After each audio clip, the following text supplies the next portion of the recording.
श्री शिव महापुराण अध्याय 8 विद्येश्वर संहिता। प्रयाग में सूत जी ने मुनियों का शीघ्र पाप नाश करने वाले साधन के विषय में प्रश्न, जो आदि और अंत में तथा मध्य में भी नित्य मंगलमय हैं, जिनकी समानता अथवा तुलना कहीं भी नहीं है, जो आत्मा के स्वरूप को प्रकाशित करने वाला देवता परमात्मा है, जिनके 5 मुख हैं और जो खेल खेल में ही अनायास जगत की रचना, पालन, संहार, अनुग्रह एवं तिरोभाव रूप 5 प्रबल कर्म करते रहते हैं, उन सर्वश्रेष्ठ अजर अमर ईश्वर अंबिकापति भगवान शंकर का मैं मन ही मन चिंतन करता हूँ। व्यास जी बोले, जो धर्म का महान क्षेत्र है, जहाँ गंगा यमुना का संगम हुआ है, जो ब्रह्मलोक का मार्ग है, उस परम पुण्यमय प्रयाग में सत्यव्रत में तत्पर रहने वाले महातेजस्वी महाभाग महात्मा मुनियों ने एक विशाल ज्ञान यज्ञ का आयोजन किया। उस ज्ञान यज्ञ का समाचार सुनकर पौराणिक शिरोमणि व्यास शिष्य महामनु सूत जी वहां मुनियों का दर्शन करने के लिए आए। सूत जी को आते देखकर वे सब मुनि उस समय हर्ष से खिल उठे और अत्यंत प्रसन्नचित्त से उन्होंने उनका विधिवत स्वागत सत्कार किया। तत्पश्चात उन प्रसन्न महात्माओं ने उनकी विविध स्तुति करके विनयपूर्वक हाथ जोड़कर उनसे इस प्रकार कहा, हे सर्वज्ञ विद्वान रोमहर्षण जी, आपका भाग्य बड़ा भारी है। इसी से आपने व्यास जी से यथार्थ रूप से संपूर्ण पुराण विद्या प्राप्त की, इसलिए आप आश्चर्य रूप कथाओं के भंडार हैं। ठीक उसी तरह जैसे रत्नकार समुद्र बड़े बड़े सारभूत रत्नों का अंगार है। तीनों लोकों में भूत, वर्तमान और भविष्य की जो बात है तथा अन्य जो भी कोई वस्तु है, वह आपसे अज्ञात नहीं है।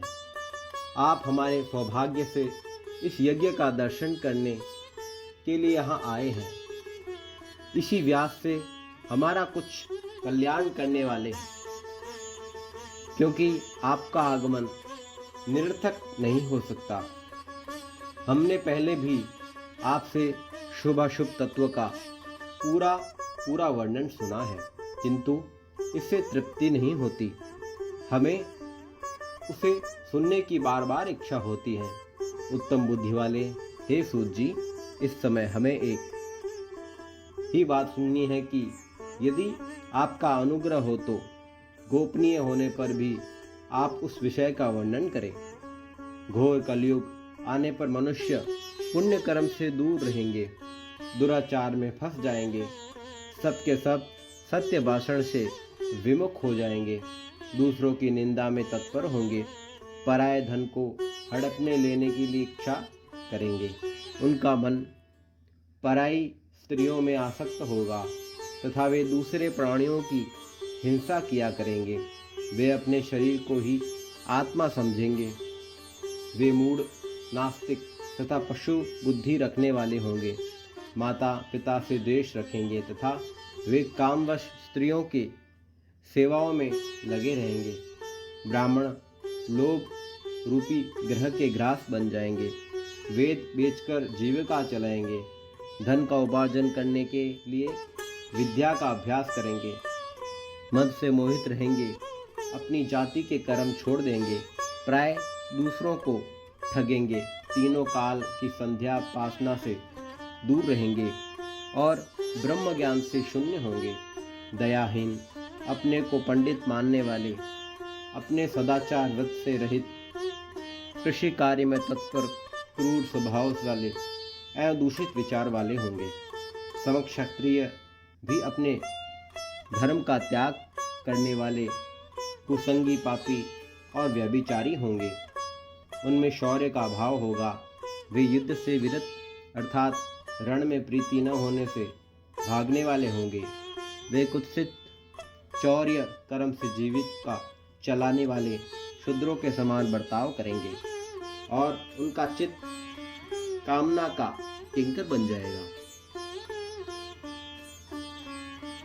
वे शास्त्र विद्या को नहीं जानने वाले, गो और ब्राह्मण की रक्षा न करने वाले, शरणागत की रक्षा न करने वाले तथा सदा कामिनी की खोज में तत्पर रहेंगे। प्रजापालन रूपी सदाचार से रहित, भोग में तत्पर, प्रजा का संहार करने वाले, दुष्ट और प्रसन्नतापूर्वक जीव हिंसा करने वाले होंगे। वैश्य, संस्कार भ्रष्ट, स्वधर्म त्यागी, कुमार्गी, धनोपार्जन परायण तथा नाप तोल में अपनी कुत्सित वृत्ति का परिचय देने वाले होंगे।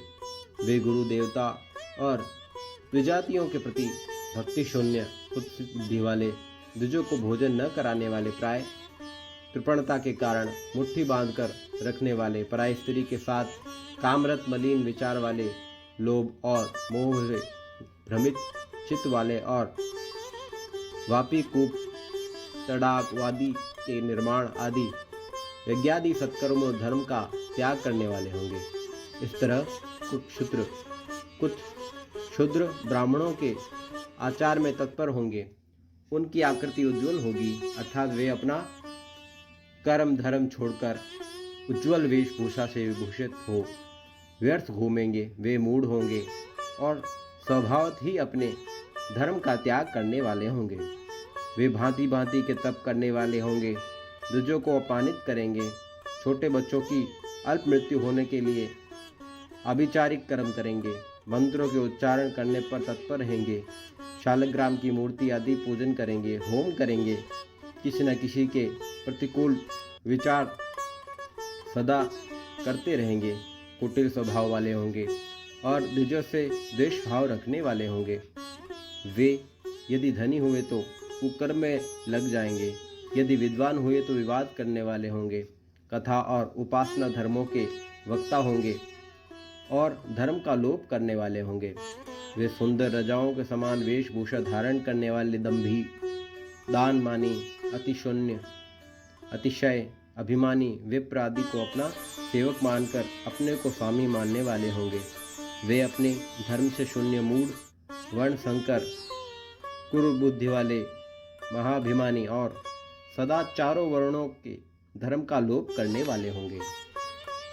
वे अपने को श्रेष्ठ कुल वाला मानकर चारों वर्णों से विपरीत व्यवहार करने वाले, सभी वर्णों को भ्रष्ट करने वाले, मूढ़ और अनुचित रूप से सत्कर्म करने में तत्पर होंगे।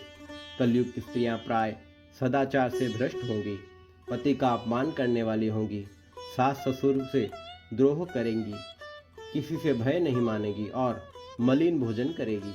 वे कुत्सित हाव भाव में तत्पर होगी, उनका शील स्वभाव बहुत बुरा होगा। वे काम विहल पर पति से रति करने वाली और अपने पति की सेवा में सदा विमुख रहेगी। संतान ने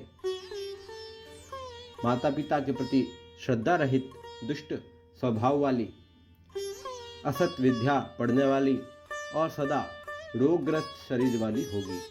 हे सूत जी, इस तरह जिनकी बुद्धि नष्ट हो गई है और जिन्होंने अपने धर्म का त्याग कर दिया है, ऐसे लोगों को इहलोक और परलोक में उत्तम गति कैसे प्राप्त होगी? इसी चिंता से हमारा मन सदा व्याकुल रहता है। परोपकार के समान दूसरा कोई धर्म नहीं है। अतः जिस छोटे उपायों से इन सबके पापों का तत्काल नाश हो जाए, उसे इस समय कृपा पूर्वक बताइए, क्योंकि आप समस्त सिद्धांतों के ज्ञाता हैं। व्यास जी बोले, उन भावितात्मा मुनियों की यह बात सुनकर सूत जी मन ही मन भगवान शंकर का स्मरण करके उन मुनियों से इस प्रकार कहने लगे। ओम नमः शिवाय। श्री शिव महापुराण 8वां अध्याय संपूर्ण हुआ।